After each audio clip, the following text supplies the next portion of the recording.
Laleye Dipo and MinnaThe Federal Ministry of Education Monday declared that the funding of education at all levels in the country is below the benchmark recommended by the United Nations Educational, Scientific and Cultural Organization, UNESCO, while UNESCO's benchmark for funding of education was 26% of the national budget and 6% of the gross domestic products (GDP. Nigeria has been allocating 6% of the national budget to the funding of its education.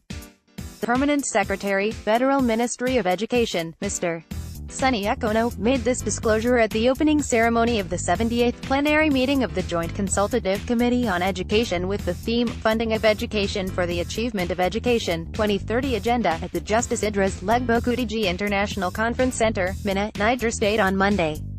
Ochono said in the 2017 Appropriation Act, and 448.01 billion representing 6.0% of the N7.30 trillion budget was allocated to education.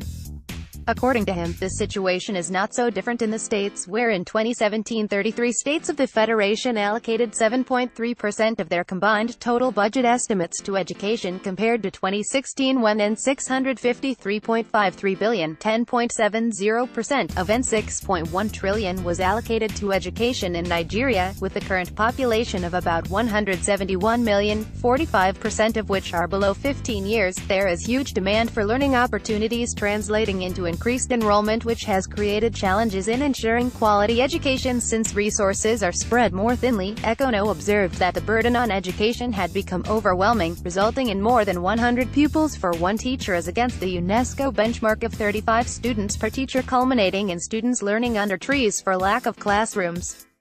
The Permanent Secretary noted that the situation had become more complicated in the northeastern part of the country, where the Boko Haram insurgency has deprived many children access to education. Teachers had been and schools burnt down. Ekono declared that for Nigeria to join the Committee of Nations in achieving the 2030 Agenda, there must be concerted efforts in increasing funding of education. Niger State Commissioner for Education, Hajia Fatima Madugu, in her address, said the government had invested heavily in the development of educational infrastructure and recruitment of teachers since 2015. Hajia Madugu said, for instance, the whole school development approach renovation of schools was unprecedented in the state, adding that the feat has significantly improved the teacher and learning in schools. It is also expected that the output of children in these schools would be colorful at the end of their secondary school education, she said. Madugu expressed the hope that the disarticulation for the Ministry of Education would create closer monitoring of education at the tertiary level because of the complexities inherent in managing tertiary education. All the 36 states of the Federation, including the FCT, military and paramilitary services, education departments, are attending the meeting.